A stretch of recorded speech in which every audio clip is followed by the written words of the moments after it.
This old Mr. Briggs, he was an old man when I was a kid, but anyway, he told me very funny stories.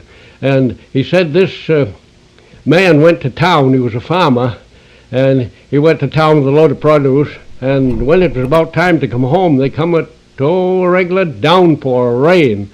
And one of his friends said, he says, why don't you stay all night? What do you go home for in this kind of a rainstorm? Oh, he says, I'll have to go home. The wife will be worried to death if I don't come home. And she'll be some fussy. I'll have to go home. And they said, well, your neighbor's got telephone put in just a few days ago, just right next house. Why don't you call her up and talk to her? You mean talk to her from here? And he said, yes. He said, I don't believe it. Don't believe you can talk to her from here. Well, he said, now you wait. I'll call your neighbor and get her on the phone.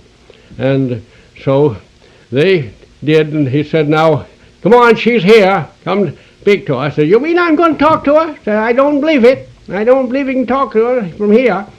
So he got it up and he says, Sarah, I ain't coming home tonight. Just then they come a flash of light and knocked the old fellow right down in the middle of the floor. He says, by God, that's her all right.